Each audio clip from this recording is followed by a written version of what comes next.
Seri keempat Bukek Xiansu. Mutiara Hitam. Audiobook, novel silat. Cerita, Ho Ping Hu. Jilid 28. Sayang sekali.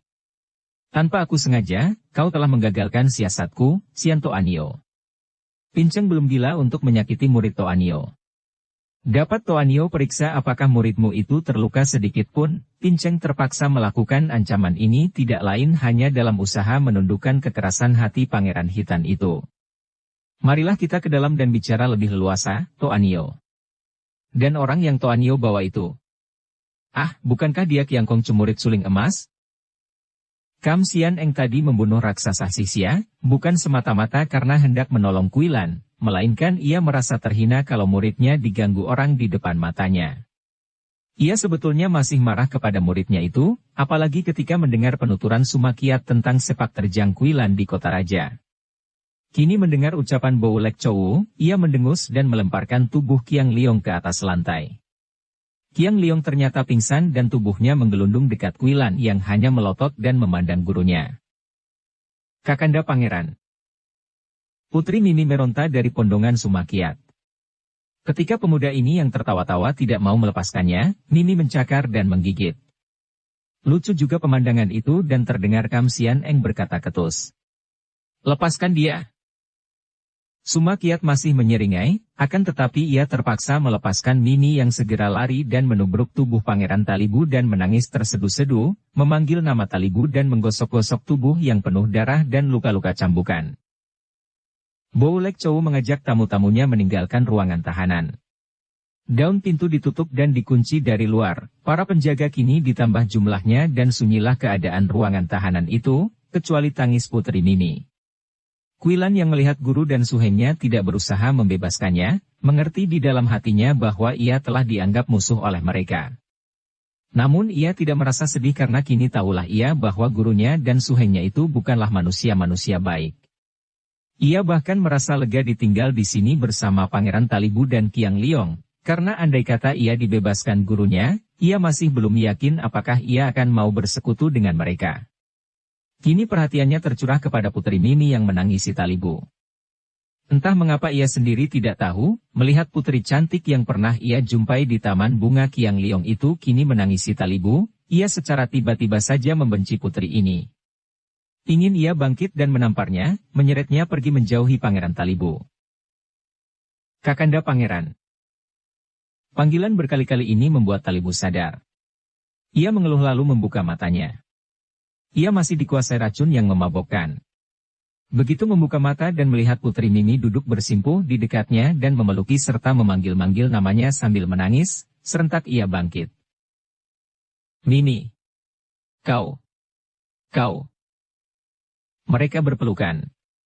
Putri Mimi terkejut sekali ketika merasa betapa kakaknya ini, kakak kandungnya yang ia tahu diambil putra ratunya, kini memeluknya dengan tidak wajar. Bahkan menciumi mukanya, menciumi bibirnya penuh nafsu.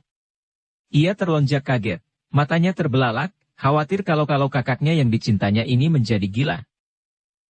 Kakanda. Ia berusaha melepaskan pelukan. Akan tetapi Pangeran Talibu memeluk makin erat, bahkan mencegahnya bersuara lagi dengan ciuman mesra. Tiba-tiba terdengar bunyi melengking nyaring.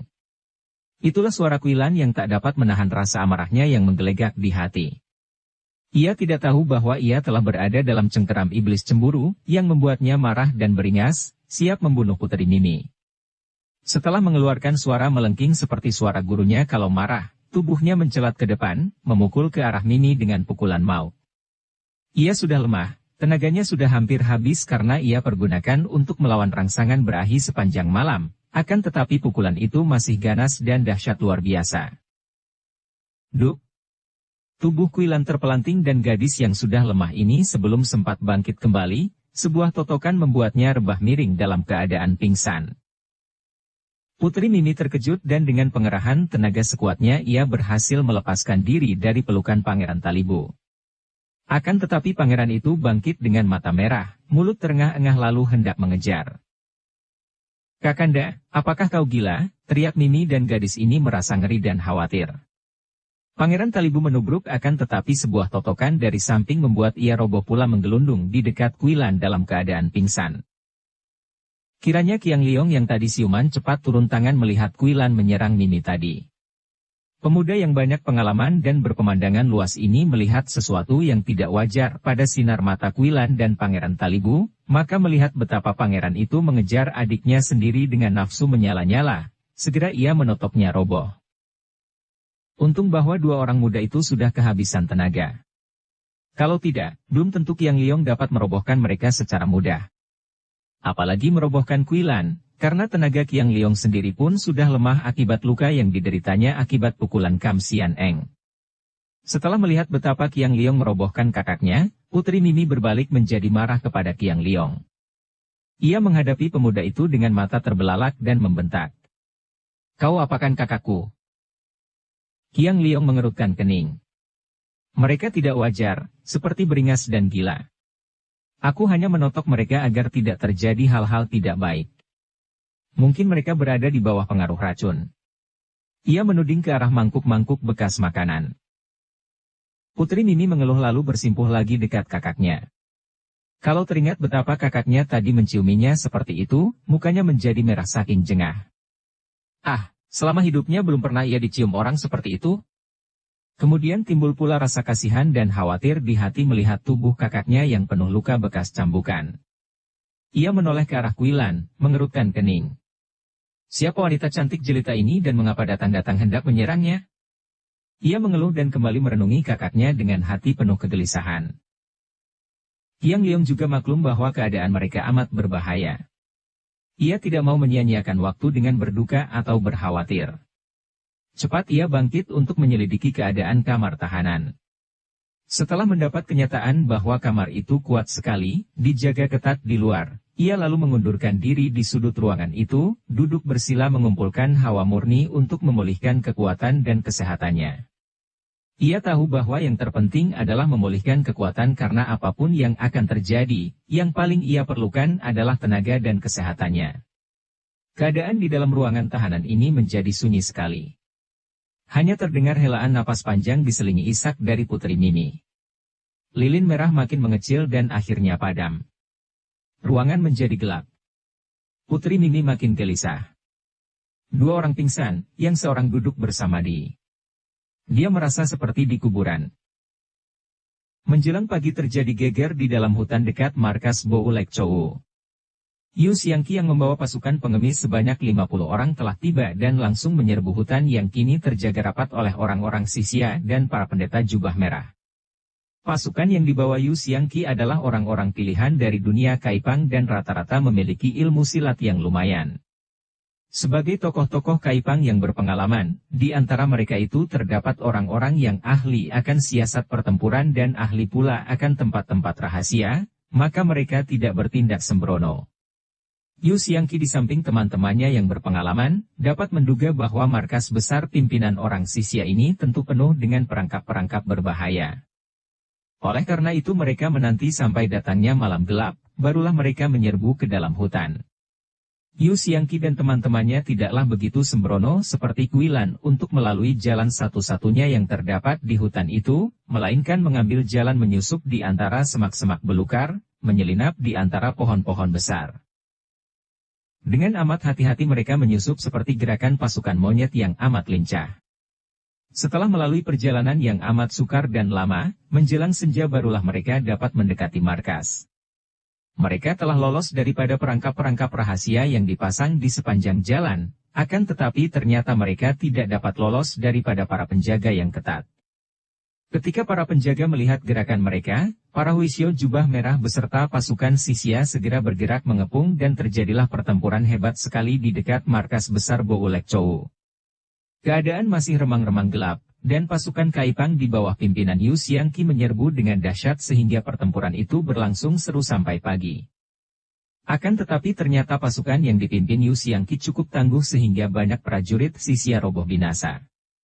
Para Huisyo jubah merah melakukan perlawanan gigih, namun mereka kalah banyak sehingga mulailah mereka terdesak. Tiba-tiba terdengar bentakan keras. Jembel-jembel busuk sungguh menjemukan. Bentakan ini disusul munculnya seorang kakek kurus bertopi tinggi, namun gerakannya hebat luar biasa. Begitu dengan tangan kosong ia menyerbu, 4 orang pengemis roboh dengan mata mendelik dan putus napasnya. Baru kalian mengenal Pak Sin Ong, kata si kurus dan kembali ia melangkah maju. Para pengemis yang terkejut bukan main menyaksikan kelihayan kakek ini, menjadi lebih kaget mendengar namanya.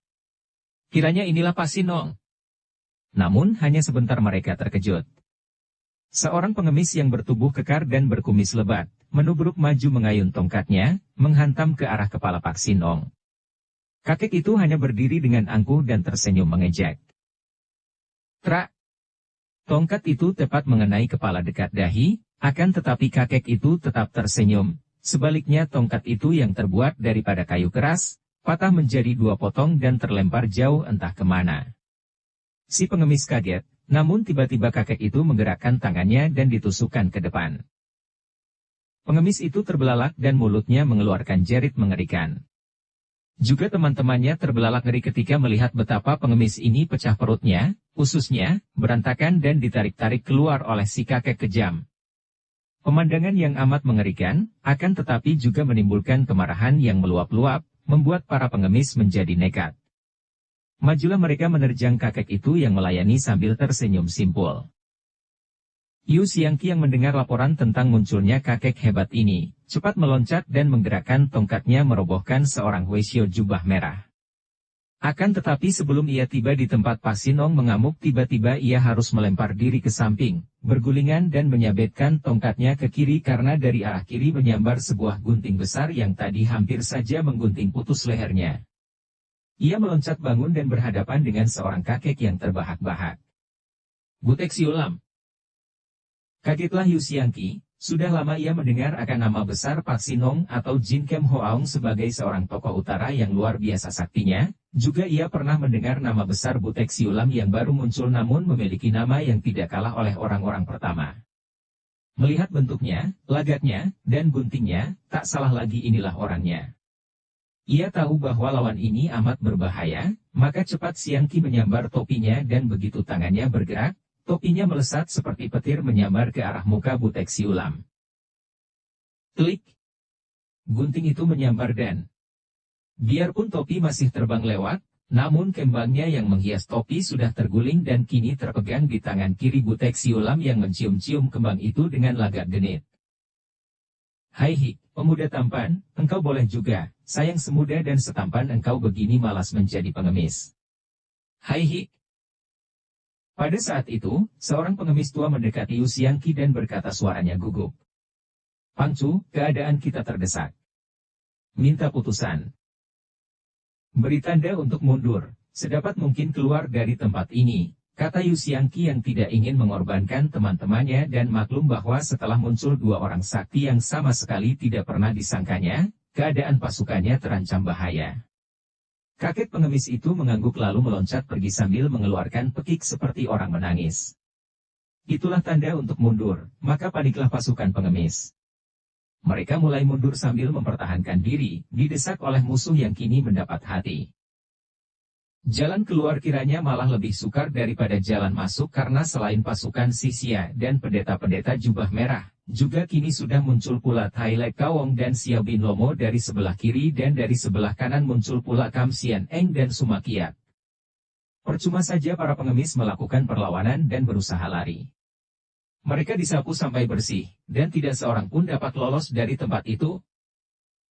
Ketika Butek Siulam mendengar bahwa pengemis muda yang tampan gagah ini adalah seorang Kai Pangcu, ketua pengemis, yang memimpin pasukan pengemis, ia menjadi kagum dan berkata, kiranya engkau seorang Pangcu. Hai Hik.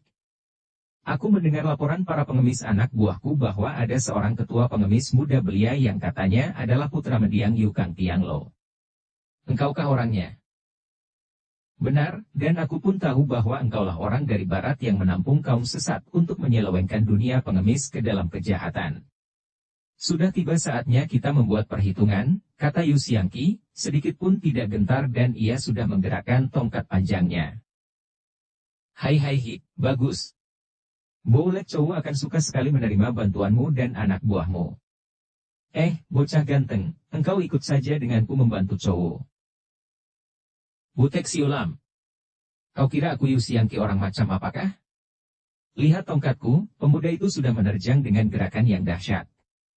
Tongkatnya mengeluarkan suara mengaum ketika menyambar ke arah kepala Butek Siulam. Namun kakek ini hanya tertawa mengejek dan berkata, "Hai Hik, percuma kau melawan." Tongkat Xiangqi lewat di dekat kepalanya ketika tokoh banci ini mengelak. Namun sungguh tak disangkanya ketika tongkat itu seperti seekor naga membalikkan tubuh sudah membalik dan menusuk ke arah dadanya. Ketika ia cepat miringkan tubuh, tongkat itu kembali tahu-tahu sudah menghantam ke arah pinggangnya. "Ya, kau boleh juga," seru tokoh ini, terkejut dan juga kagum. Kiranya biarpun masih muda, pengemis ini memiliki kepandaian yang hebat.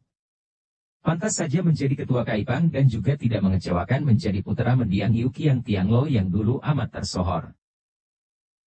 Pada saat itu, muncul dua orang pengemis tua. Tubuh mereka sudah terluka di lengan dan pundak, dan wajah mereka penuh keringat, pandang mata mereka penuh kegelisahan. Mereka serentak menerjang Butek Siulam membantu Yu Xiangqi dan seorang di antara mereka berkata, "Pangcu, mari kita lari, keadaan sudah berbahaya dan mendesak."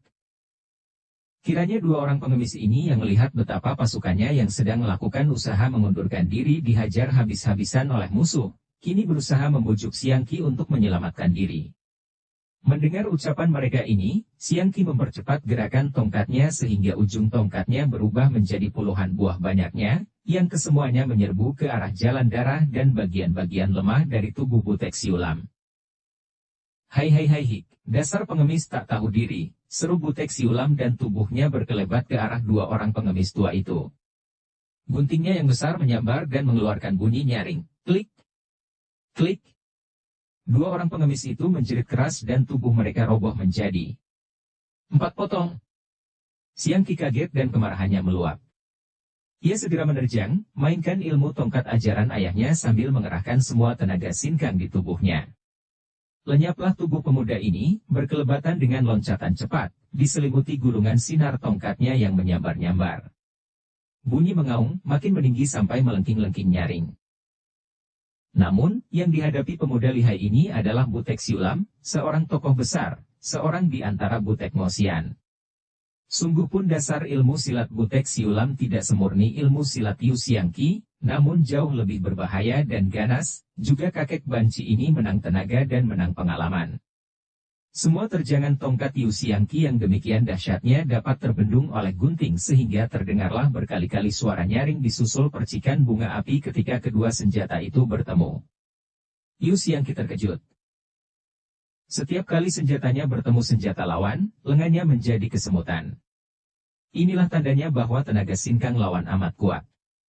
Dan ia pun dapat melihat betapa teman-temannya roboh seorang demi seorang, melihat pula munculnya Xiao Bin Lomo si kakek sakti di samping Pak Sinong dan Butek Siulam ini. Habislah harapannya, bukan hanya untuk menolong Pangeran Mahkota Hitan, bahkan kini ia sendiri terancam, pasukannya hancur dan entah bagaimana dengan nasib Kuilan. Semua kegagalan ini membuat ia menjadi nekat dan marah. Tongkatnya diputar makin hebat dan kini ia tidak pedulikan apa-apa lagi. Semua perhatiannya ia curahkan dalam penyerbuan terhadap Butek Siulam. "Bocah tampan yang bodoh. Engkau masih tidak mau menyerah." Butek Siulam mengejek dan terpaksa ia pun mempercepat gerakan guntingnya karena biarpun masih muda, lawannya ini benar-benar tak boleh dipandang ringan. Jarang ia menemui lawan semuda tapi setangguh ini, dan diam-diam ia makin kagum. Alangkah akan senangnya mempunyai seorang kekasih seperti pemuda ini, pikirnya.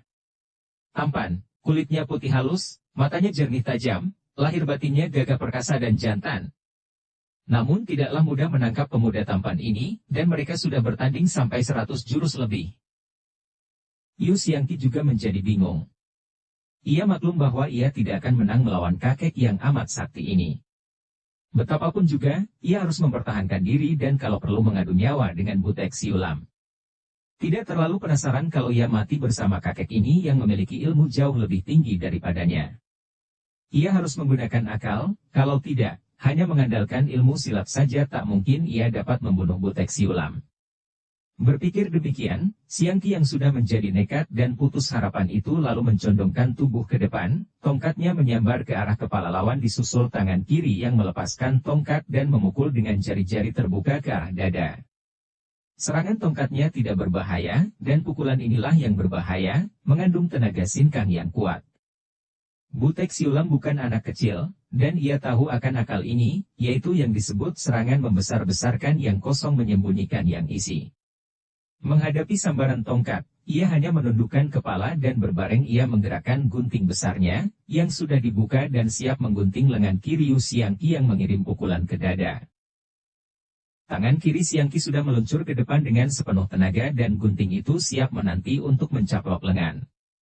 Terlambatlah Siang Ki untuk menarik kembali lengannya, dan memang sesungguhnya inilah akalnya, akal seorang nekat yang hendak mengadu nyawa. Ia menggunakan lengan kirinya itu untuk memancing, menjadi umpan dan kalau perlu mengorbankan lengan kirinya dicaplok gunting lawan. Begitu melihat gunting menyambar lengan kirinya, tanpa menarik kembali lengan kirinya, kaki kanannya maju melangkah dan tongkatnya menghantam ke arah pinggang lawan sekerasnya. Hebat pukulannya ini, cepat dan tak tersangka-sangka. Ia akan kehilangan lengan kiri, akan tetapi pukulannya tentu akan membinasakan lawannya. Butek Siulam terkejut setengah mati melihat betapa lengan kiri itu sama sekali tidak mengelak atau ditarik kembali, membiarkan menjadi korban gunting. Sebagai seorang ahli tingkat tinggi, ia menjadi curiga dan menarik kembali guntingnya sehingga ketika terdengar suara, klik, hanya ujung lengan baju Siang Ki saja tergunting. Dengan gerakan refleks yang mengagumkan, kakek itu sudah miringkan tubuh dan sekaligus menggerakkan guntingnya menangkis tongkat. Ia terlambat sedikit, tongkat yang tertangkis itu menyeleweng ke bawah dan menghantam paha kirinya. Buk! Butek Siulam terhuyung ke belakang, meringis kesakitan. Biarpun tulang pahanya tidak remuk, namun celananya pecah dan tampak pahanya yang putih itu kini menggembung dengan warna biru kemerahan. Bocah sinting! Kau tak mengenal kasihan orang, teriaknya marah-marah dan kini terpincang-pincang ia menerjang maju, guntingnya menyambar-nyambar ganas dan diam-diam tangan kirinya mengeluarkan senjatanya yang kedua, yaitu seutas benang dengan jarumnya. Siang Ki kaget dan menyesal sekali. Ia berhasil memukul lawannya, akan tetapi tahu pula bahwa ia hanya mendatangkan luka di kulit saja. Maka terpaksa ia lalu membela diri dan memutar tongkatnya. Akan tetapi sebentar saja Siang Ki menjadi repot terdesak secara hebat. Ia melihat jarum berkilauan yang menyambar-nyambar seperti seekor lebah hidup, dan celakanya, jarum itu menyambar ke arah kedua matanya. Pemuda ini terpaksa membantu tongkatnya dengan ujung lengan baju dikibaskan setiap kali ada sinar berkilau menyambar mata. Namun dengan cara begini, permainan tongkatnya menjadi kacau balau. Ketika kembali gunting menyambar pinggang, ia menangkis dengan tongkat. Kilauan jarum menyambar mata, ia tibas dengan lengan kiri dan berusaha menangkap jarum. Akan tetapi jarum yang diikat benang itu seperti hidup digerakkan tangan kiri Butek Siulam, kini jarum itu terbang membalik dan tahu-tahu telah menancap di pergelangan tangan kanan Siang Ki. Pemuda ini mengeluh, tongkatnya terlepas, dan ketika ia membungkuk untuk menyambar kembali senjatanya, punggung gunting lawannya menotok tengkuknya. Siang mengeluh perlahan dan roboh pingsan. Dalam keadaan tidak berdaya, Qiang Liong terpaksa menonton saja ketika ia dan para tawanan lain dibelenggu, karena yang melakukan ini adalah Bo Lek Chow sendiri yang masuk ke ruangan tahanan ditemani Butek Siulam, Pak Sinong dan Xiao Bin Lomo. Di antara para tawanan, hanya dia dan Putri Mimi yang kini dalam keadaan sehat. Akan tetapi apa artinya dia dan Putri Mimi berdua saja menghadapi 4 orang kakek sakti ini? Belum waktunya untuk menerjang dan mati-matian mengadu nyawa, pikirnya. Terpaksa ia berpura-pura lemah dan tidak berbuat sesuatu sehingga mereka semua ini terbelenggu dengan rantai-rantai baja, diikat pada dinding kamar tahanan Qiang Liong di sudut kiri, dan berbaris di sebelah kanannya adalah Pangeran Talibu, Siang Ki, Kam Quilan dan Putri Mimi. 5 orang muda belia berbaris dalam keadaan terbelenggu di dalam kamar tahanan itu, nasib mereka berada di tangan kakek-kakek yang kejar dan ganas. Putri Mimi terisak-isak menangis. Melihat ini, Qiang Liong berkata perlahan dan tenang menghibur. Harap Putri jangan gelisah dan putus harapan. Percayalah bahwa Boulek Chowu yang amat mengharapkan bantuan Hitan tidak akan begitu gila untuk membunuh putri dan pangeran. Ia melakukan ini sebagai gertakan saja untuk mengancam dan membujuk Pangeran Talibu yang saya lihat amat gagah dan keras hati tidak mau menyerah sehingga mengalami siksaan. Kalau dia nanti sadar dan melihat putri menangis, hal ini amat tidak baik bagi pertahanannya. Engkau adalah putri Panglima Kayabu yang gagah perkasa, tidak semestinya takut menghadapi bahaya yang baru sekian saja. Putri Mimi menghentikan tangisnya. Hanya air matanya yang masih mengalir turun melalui kedua pipinya, akan tetapi makin lama air mata itu pun makin mengecil dan akhirnya berhenti. Terima kasih, Tiang Kongcu. Sesungguhnya, aku tidak akan memalukan nama besar ayahku dan aku bukan menangis karena takut. Kematian di tangan musuh bukanlah apa-apa bagiku. Yang kutangisi dan kusedihkan adalah keadaan Pangeran Talibu. Melihat keadaan jasmaninya tersiksa seperti itu sudah cukup mengenaskan, akan tetapi melihat betapa ia tadi. Ah, Kongcu, engkau tahu bahwa dia adalah kakak kandungku, bahwa dia adalah pangeran mahkota. Hati siapa takkan berduka melihat kakak sendiri dan pangerannya menjadi gila. Qiang Liong menarik napas panjang. Ia tadi pun melihat betapa Pangeran Talibu memeluk dan menciumi adik kandungnya itu secara berlebihan bahkan secara tidak patut. Pelukan dan ciuman yang mengandung nafsu berahi sepenuhnya. Bahkan sedemikian hebat nafsu itu menggelora dan menguasai pangeran tadi sehingga pangeran itu tidak mempedulikan kehadiran orang lain dan hendak memaksa sang putri. Hal ini memang benar-benar tidak wajar dan ini pula yang menyebabkan ia tadi turun tangan menolong sang pangeran. Putri Mimi, harap kau suka tenang. Saya tahu bahwa sikapnya tadi tidak wajar, seperti juga sikap mutiara hitam ini, akan tetapi percayalah, mereka ini pasti terkena racun yang hebat. Mereka berdua bukanlah orang-orang jahat dan juga tidak gila. Tunggu saja kalau mereka sadar, tentu kita akan mendengar keterangan mereka. Terdengar keluhan Kuilan. Mimi menoleh ke sebelah kirinya, melihat Kuilan menggerakkan kaki tangan yang terbelenggu, kemudian kepalanya dan akhirnya membuka matanya. Sejenak mata itu nanar dan bingung, kemudian Kuilan menoleh ke kanan kiri dan matanya bersinar-sinar penuh kemarahan. Mata itu kini memandang ke arah pintu besi dan mulutnya memaki. Hesi berdebah Boulek Chowu, kakek tua bangka mau mampus yang tak tahu malu. Kau pengecut besar yang hanya mengandalkan jebakan-jebakan rahasia, racun-racun menjijikkan dan bantuan pengeroyokan. Kalau memang kau mengaku jantan pemimpin bangsa biadab Sisia, hayo kita bertanding sampai selaksa jurus. Kuilan, tidak ada gunanya menantang-nantang kalau kita sudah tak berdaya begini. Kata Yu Xiangqi. Kuilan menoleh ke kiri dan menjawab dengan mulut cemberut. Dasar kau yang tidak punya guna, Xiangqi. Kau datang bersama pasukan pengemis pilihan, bagaimana tahu-tahu sudah menjadi tawanan? Kemana perginya pasukanmu itu? Xiangqi menarik napas panjang. Semoga saja di antara mereka ada yang berhasil meloloskan diri. Masih terlalu berat, apalagi kakek-kakek iblis seperti Xiao Bin Lomo, Butek Siulam, Pak Kek Sinong dan yang lain. Sungguh mereka merupakan lawan berat. Aku tidak takut, bentak Wilan marah dan kembali ia berteriak-teriak, iblis-iblis tua bangka macam Butek Siulam, Pak Sinong, Xiao Bin Lomo atau Boulek Chowu, kalau berani bertanding melawan aku secara jantan, biarkan maju.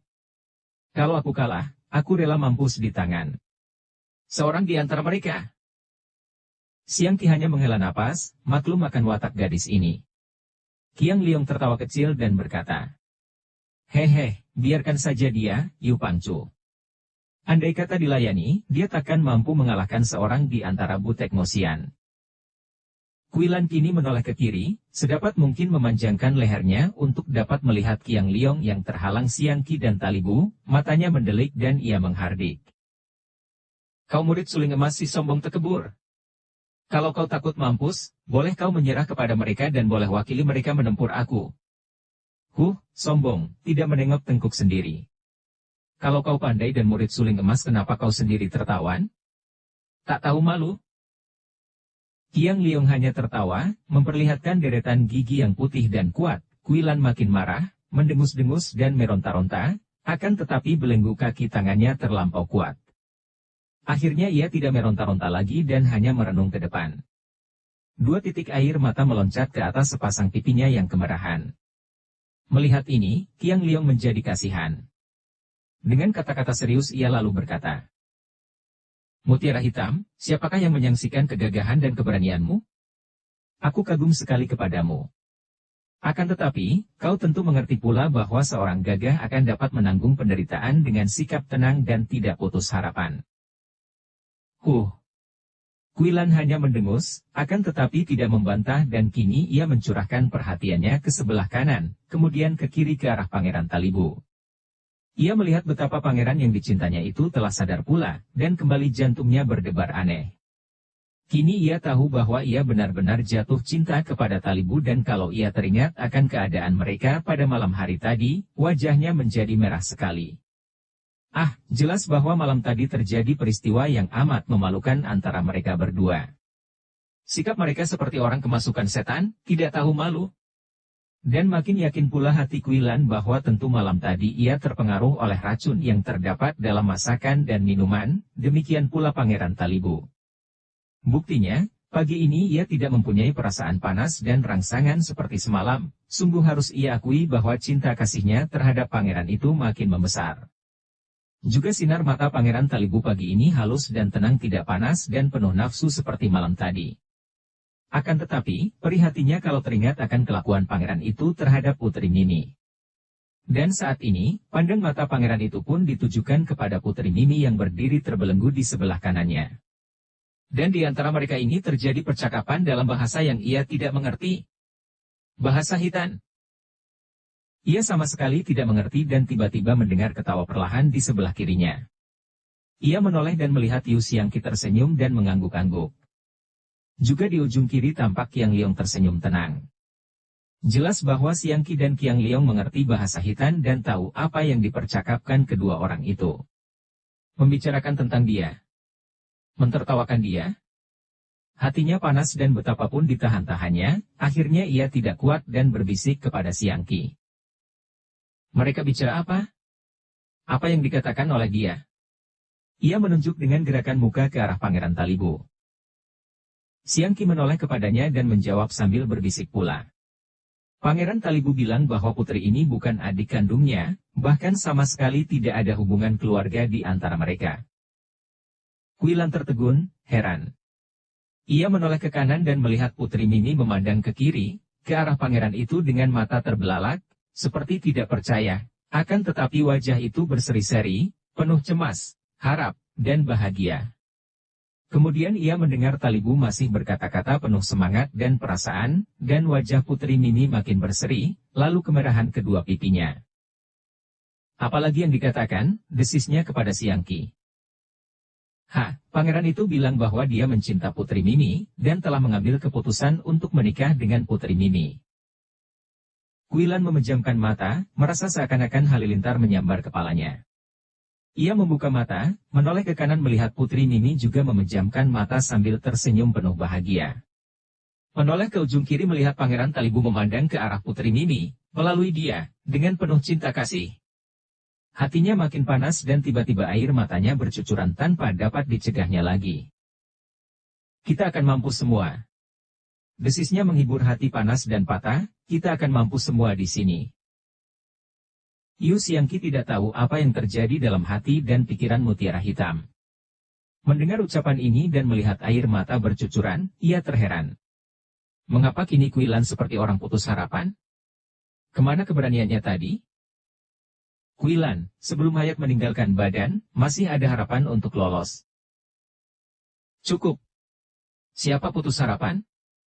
Bentaknya. Sementara itu, menjelang pagi tadi terjadi hal-hal yang aneh di luar ruangan tahanan. Serombongan penjaga bangsa Sisia sebanyak 5 orang yang menjaga barisan luar markas, menantikan datangnya pengganti penjaga sambil bermain kartu untuk menghilangkan rasa kantuk.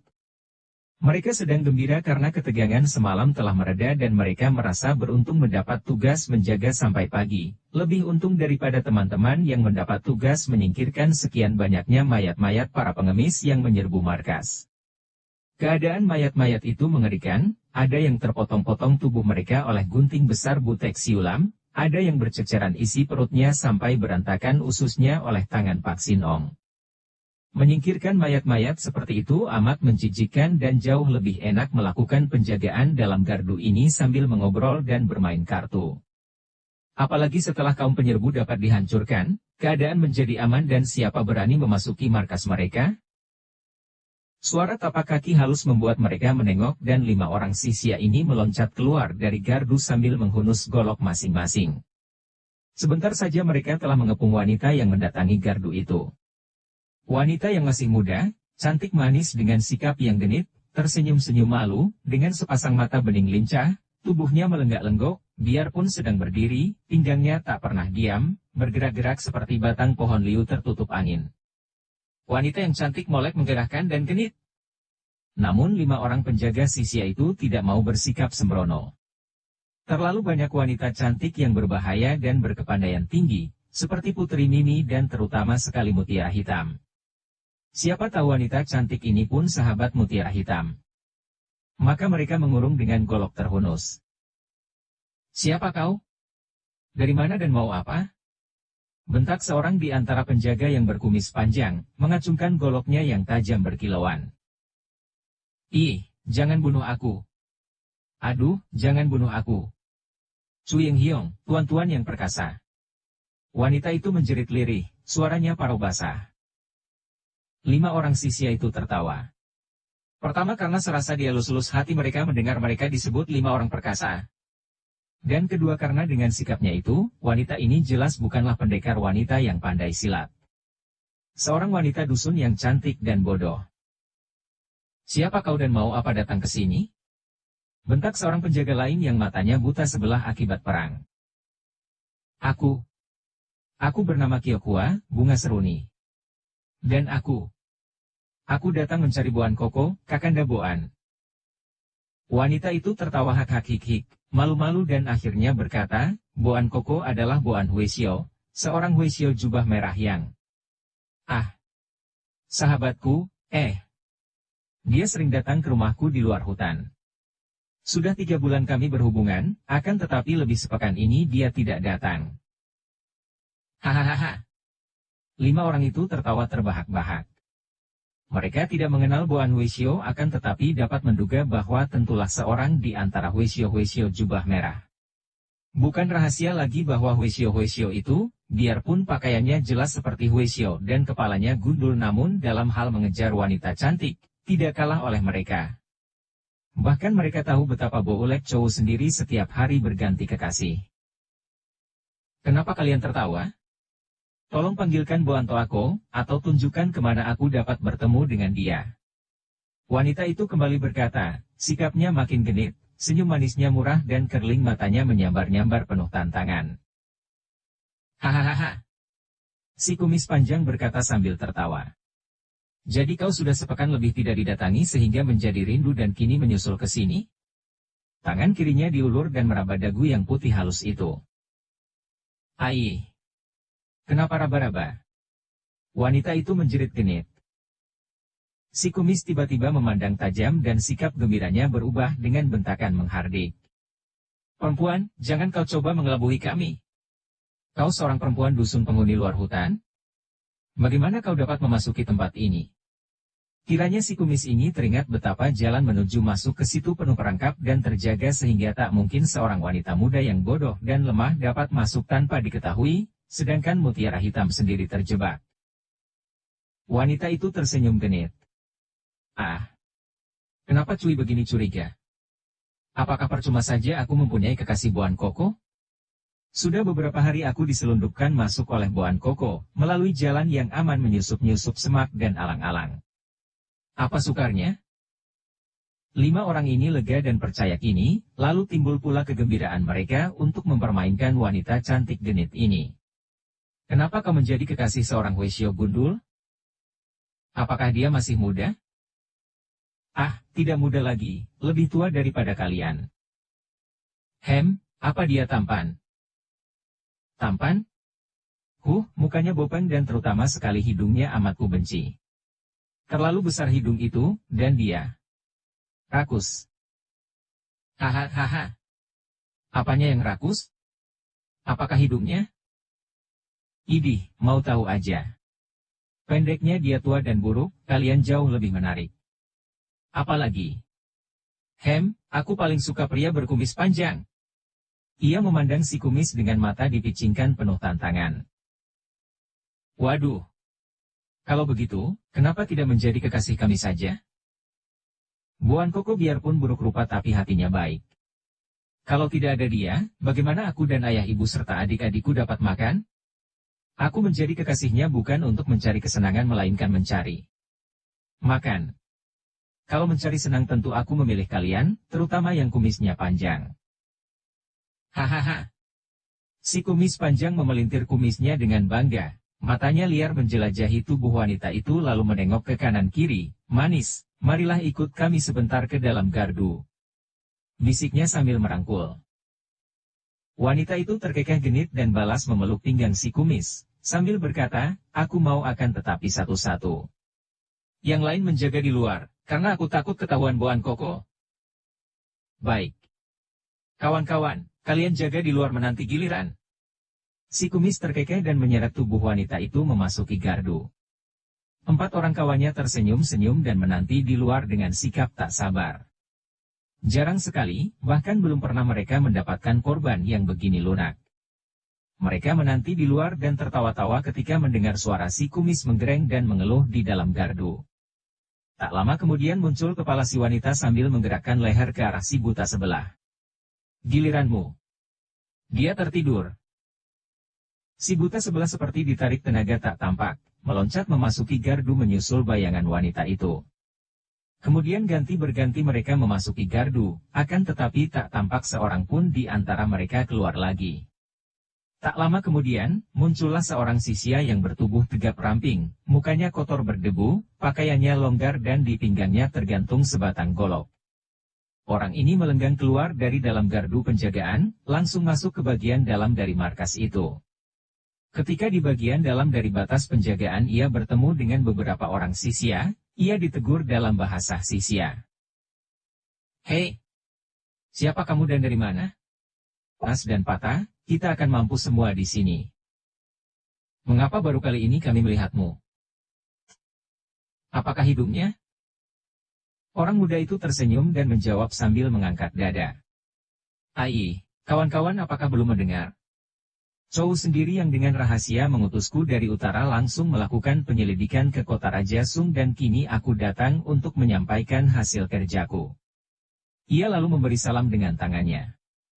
Sikapnya yang lincah dan tidak ragu-ragu serta wajahnya yang gembira agaknya tidak menimbulkan kecurigaan. Tunggulah, kawan-kawan.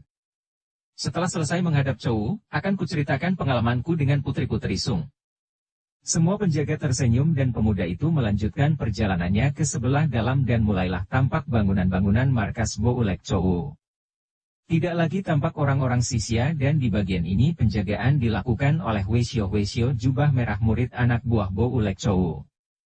Pemuda sisya ini melanjutkan perjalanan dengan hati-hati, akan tetapi kali ini ia menyelinap di antara bangunan-bangunan, mencari-cari. Ia mulai bersikap hati-hati sekali karena ia dapat menduga bahwa 5 orang sisya yang dibunuhnya di dalam gardu penjagaan tadi tentu kini sudah ditemukan orang-orang sisya lainnya. Ia tertawa sendiri kalau teringat akan perannya sebagai seorang wanita cantik tadi. Untung 5 orang sisya itu semuanya goblok-goblok dan mata keranjang sehingga mudah saja ia pancing masuk gardu seorang demi seorang. Kalau tidak, ia harus bertempur melawan pengeroyokan mereka dan sungguh pun ia sanggup pula membunuh mereka dengan cara ini, namun bahayanya ketahuan lebih besar. Ia harus bekerja cepat. Ia maklum bahwa para penjaga kini adalah Weisyo jubah merah dan ia dapat menduga pula bahwa penjaga-penjaga ini tidaklah selemah penjaga-penjaga sebelah luar yang hanya terdiri dari orang-orang sisya kasar. Weisyo ini adalah murid Boulek Chou. Hei! Mau apa kau masuk ke sini? Teguran ini begitu tiba-tiba sehingga dia terkejut sekali. Akan tetapi teguran yang diucapkan dalam bahasa sisya ini melegakan hatinya. Selama Weisyo di sini menyangka ia seorang sisya, hal ini baik sekali. Sambil bersikap menghormat ia lalu berkata. Saya hendak menghadap Chowu untuk menyampaikan hasil penyelidikan saya di kota Raja Sung sebagaimana yang diperintahkan langsung kepada saya. Huishou itu mengerutkan keningnya, memandang tajam. Ia memang tahu bahwa gurunya banyak mengirim mata-mata ke kota Raja musuh, akan tetapi mengapa mengirim seorang pemuda seperti ini pula, ia merasa tak pernah bertemu dengan orang ini. Kembali ia membentak. Kalau menghadap Chowu, mengapa longak-longok di sini dan tidak langsung saja masuk melalui pintu gerbang? Dan kenapa tidak melapor kepada penjaga agar menyampaikan permohonanmu menghadap kepada Chowu? Hayo kita pergi ke tempat jaga, dan Pinceng, aku sendiri yang akan melapor kepada Chowu yang sekarang sedang sibuk. Ah, Chowu sedang sibuk apakah? Apakah ada tamu? Kalau sibuk, lebih baik saya tidak mengganggu, jangan-jangan saya akan mendapat marah besar. Pemuda itu tampak ketakutan. Sikapnya itu agak mengurangi kecurigaan si Huishou yang mengenal watak gurunya. Memang kalau gurunya sedang sibuk, orang yang mengganggunya seringkali menerima hukuman berat. Karena itu harus Pinceng yang menghadap. Suhu sedang menjamu Butek Mosian yang sekarang sudah hadir lengkap. Malah wanita mengerikan itu, Xianto Anio, datang bersama putranya. Dan tempat tahanan makin penuh saja. Apakah yang terjadi? Mengapa ada orang tahanan? Dari mana? Pemuda itu bertanya. Tahanan-tahanan penting. Pangeran Mahkota Hitan, Putri Panglima Besar Hitan, Kiang Kongcu dari Kota Raja, Ketua Hong Sim Kaipang, Mutiara Hitam. Mutiara Hitam. Pemuda itu bertanya terbelalak lebar memandang. Iya, gadis cantik jelita dan galak. Auk. Huishou itu roboh oleh pukulan jari-jari terbuka yang tepat menghantam tenggorokannya, membuat kerongkongannya hancur dan tewas seketika. Sebelum tubuhnya terbanting, pemuda itu menyambarnya dan menyeretnya ke belakang semak-semak. Tidak lama kemudian, dari belakang semak itu muncullah si pemuda yang kini sudah berubah menjadi Huishou muda tampan berjubah merah berwajah alim. Goloknya yang tadi tak tampak lagi, tersembunyi di balik jubah merah yang kebesaran itu. Huishou tadi memang gemuk. Setelah berpakaian Huishou, pemuda ini dapat memasuki markas tanpa mendapat kesukaran. Ia selalu menjaga agar wajahnya tidak tampak dari depan oleh Huishou lain, hanya jubahnya yang merah dan kepalanya yang gundul licin saja yang tampak dan dalam hal ini, biarpun ada banyak Huishou, jubah merah dan kepala gundulnya tentu saja tiada banyak bedanya. Di dalam kamar tahanan orang-orang muda yang terbelenggu di situ, kecuali Qiang Liong yang tetap tenang, sudah hampir kehilangan harapan. Apalagi keadaan Pangeran Talibu, sungguh amat mengenaskan.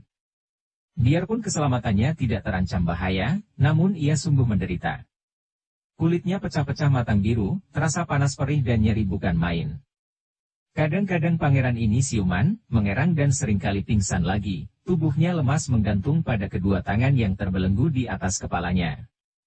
Melihat keadaan pangeran ini, Putri Mimi memandang dengan air mata bercucuran. Kasihan sekali kakaknya. Agaknya penderitaan yang hebat itu membuat kakaknya berubah ingatan.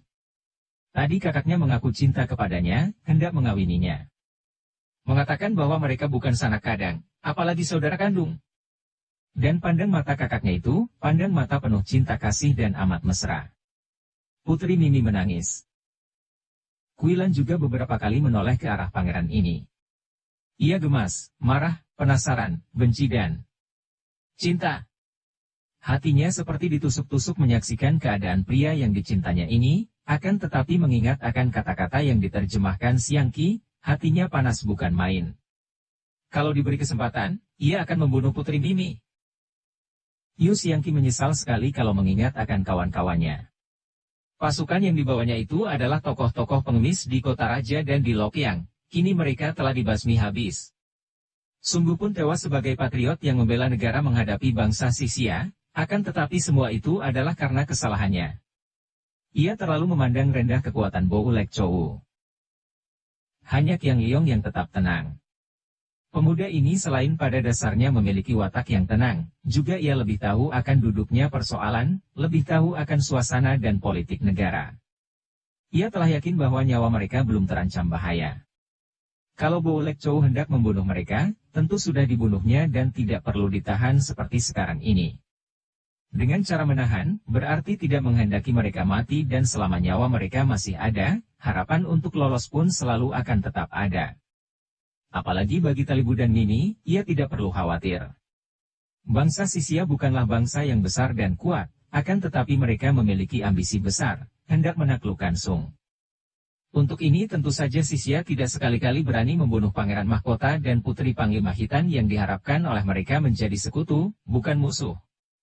Tentang Kuilan ia pun mempunyai keyakinan takkan dibunuh karena bukankah Kuilan ini murid wanita aneh yang disebut Sianto Anio dan menjadi seorang di antara Butek Ngosian? Betapapun juga, guru itu tentu tidak membiarkan muridnya terbunuh, apalagi di sana masih ada Sumakiat, suheng gadis itu yang menurut penglihatannya, mencinta mutiara hitam. Dan dia sendiri masih ada dan masih hidup. Ia tidak akan membiarkan mutiara hitam terbunuh. Hei, apa pula ini? Qiang Liong ingin menampar kepalanya sendiri, akan tetapi kedua tangannya terbelenggu sehingga ia hanya dapat menarik napas panjang dan kembali melirik ke arah Kuilan. Sejak tadi ia memperhatikan Kuilan dan makin dipandang, makin jatuh hatinya. Entah bagaimana, gadis itu seakan-akan mempunyai hawa yang menyedot dan menarik perhatiannya, kemudian menimbulkan rasa suka dan cinta yang belum pernah dirasakannya terhadap gadis lain. Ia memang selalu suka akan gadis cantik, akan tetapi rasa suka ini seperti rasa suka seseorang akan benda-benda indah, akan bunga-bunga harum, tidak pernah lebih mendalam daripada itu. Kini ia mempunyai rasa suka dan cinta yang lain terhadap mutiara hitam. Seperti ada dorongan dalam hati bahwa ia harus membela gadis ini, harus menolongnya, dan kalau perlu mengorbankan nyawa sendiri untuknya. Kalau biasanya terhadap gadis-gadis cantik yang pernah menjadi kekasihnya ia ingin mendengar pengakuan cinta gadis itu kepadanya, kini sebaliknya. Ia ingin menyatakan cinta kasihnya kepada gadis ini. Alangkah akan bahagia rasa hatinya kalau gadis ini mau menerima cintanya. Qiang Liong, kau sudah gila.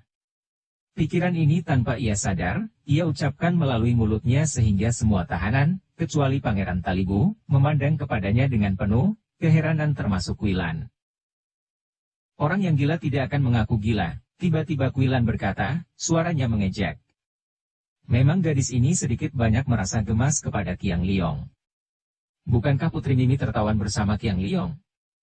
Berarti bahwa Qiang Liong murid suling emas ini yang membawa datang Putri Mimi ke tempat tahanan. Kalau Qiang Kongcu ini tidak tertawan, tentu Putri Mimi juga tidak dan kalau begitu, tentu Mimi tidak datang ke sini dan Talibu tidak jatuh cinta kepada gadis itu. Qiang Liong memandang gadis ini, matanya bersinar-sinar wajahnya berseri. Betulkah, Nona? Pendapatmu membesarkan hatiku, terima kasih. Engkau memang tidak gila, akan tetapi engkau merasa gila karena takut. Dan beginikah murid perkasa dari suling emas? Senyum di bibir Qiang Liong lenyap, berubah menjadi masam karena hati kecewa. Aku takut. Aku tidak takut, Nona dan. Terpaksa Qiang Liong menghentikan ucapannya karena pada saat itu terdengar suara pintu dibuka. Semua mata memandang Huishio gundul jubah merah berwajah tampan yang memasuki ruangan tahanan itu. Kau. Berandal. Suara Kuilan ini membuat semua orang menoleh dan memandang kepadanya dengan heran. Apa pula sekarang maksud mutiara hitam yang menyebut berandal kepada seorang Huishio jubah merah, dengan suara bukan seperti orang memaki, bahkan dengan mata bersinar-sinar dan muka tersenyum geli. Matamu selalu tajam, mutiara hitam. Huishio muda itu berbisik dan menaruh telunjuk ke depan bibir, kemudian melanjutkan sambil mendekati Kuilan, aku terpaksa menyamar. Aku datang untuk membebaskanmu. Kau bersiaplah, aku akan mematahkan belenggu tangan dan kakimu. Pemuda itu bukan lain adalah si berandal Tang Haolam. Dia datang memasuki markas mempergunakan akalnya, menyamar sebagai wanita cantik, kemudian sebagai orang Sisia dan terakhir ini sebagai seorang Huishio gundul berjubah merah. Kini Haolam mengeluarkan goloknya dan 4 kali bacokan kuat, belenggu kaki tangan yang mengikat Kuilan terlepas. Mari kita cepat pergi dari sini. Bisik Haolam sambil menyambar lengan Kuilan yang sedang menggosok-gosok pergelangan tangannya yang terasa sakit. Kau bebaskan dulu yang lain-lain ini, bisik Kuilan merenggut lengannya. Kita harus lekas lari. Bantah Haolam. Berandal. Kalau mereka ini tidak dibebaskan, aku pun tidak ingin bebas, kata Quilan marah. Haula mengangkat alis dan pundak, lalu menghampiri Qiang Liong dengan golok di tangan. Qiang Kongcu, katanya. Bagaimana selama kita berpisah, engkau baik-baik sajakah? Maaf, bukan maksudku tadi tidak mau membebaskan kalian, hanya makin banyak orang ang lari makin sukar dan... Saudara tak perlu sungkan-sungkan. Aku pun sudah bebas dari belenggu. Apa? Qiang Liong menggerakkan kaki tangannya dan... Benar saja, kedua kaki dan tangannya terlepas daripada belenggu tanpa mematahkan belenggu itu. Haulam terbelalak, memandang ke arah belenggu dan mengangguk-angguk. Hebat! Ilmu Siakut Hoat, lepaskan tulang lemaskan diri, yang luar biasa. Melihat ini, Quilan yang menghampiri Pangeran Talibu dan menggunakan kekuatan sinkangnya mematahkan belenggu, berkata mengomel. Kalau bisa melepaskan diri kenapa tidak dari tadi? Aksinya. Qiang Liong hanya tersenyum dan juga mulai membantu melepaskan belenggu kaki tangan Siang Qi sedangkan Haula membebaskan Puteri Mimi. Ah, kalau terlepas dari belenggu, apa artinya? Pintu tertutup kuat dan penjagaan amat kuat, belum waktunya mencoba bebas. Akan tetapi setelah saudara Tang datang, terpaksa kita harus berusaha menerobos keluar. Kita harus keluar berpencar. Kata pula Qiang Liong yang kini sikapnya sungguh-sungguh. Yang lain-lain, kecuali Quilan, tunduk kepadanya karena maklum bahwa selain dia yang paling lihai di antara mereka, juga memiliki pengalaman yang dalam. Kalau keluar bersama, sekali ketahuan akan kena tawan semua. Kita masih kurang kuat untuk menghadapi mereka yang berjumlah besar, apalagi banyak orang sakti di sini. Dengan berpencar, ada harapan seorang di antara kita bebas untuk pergi mencari bantuan menyerbu ke sini. Benar, kata Haulam. Aku pun tadi mendahului pasukan hitam yang agaknya hendak menyerbu dan menyusup dalam usaha mereka menolong Pangeran Talibu dan Puteri Mimi. Mendengar ini, timbul semangat Pangeran Talibu. Ia diam saja karena Puteri Mimi menggosok-gosok tubuhnya yang telanjang dan penuh luka itu dengan obat bubuk pemberian Haulam. Obat ini manjur dan mendatangkan rasa dingin. Quilan hanya memandang dengan penuh iri dan cemburu. Dalam keadaan seperti itu, ia menahan diri dan tidak mungkin mengumbar amarah urusan cinta. Apalagi ia tahu bahwa Puteri Mimi memang sahabat pangeran, bahkan saudara. Pangeran biarlah bersama aku, kata pula Qiang Liong membagi tugas. Pemuda ini menahan pula keinginan hatinya untuk berusaha lolos di samping Quilan. Mutiara Hitam bersama saudara Tang, dan Puteri Mimi bersama saudara Yu Pangcu. 3 rombongan kita mencari jalan masing-masing, sebaiknya melalui kanan, kiri, dan belakang markas karena di depan adalah tempat yang terjaga kuat. Baik, pendapat Qiang Kongcu tepat. Aku pun tidak perlu lagi menyamar. Sambil berkata demikian, Haula meraba dahinya dan membuka kulit dahi terus ke belakang. Lenyaplah gundulnya dan kini tampak rambutnya hitam panjang yang segera digelung ke atas belakang dan dibungkus kain sutera. Jubah merahnya dibuka dan kini ia sudah berganti pakaian, yaitu pakaiannya sendiri yang ringkas, goloknya ia gantung di pinggang. Berapa orang penjaga di luar? Bisik Qiang Liong kepada Haulam. Hanya 3. Aku tadi membohongi mereka, mengatakan bahwa aku khusus diperintah Chowu membujuk para tahanan.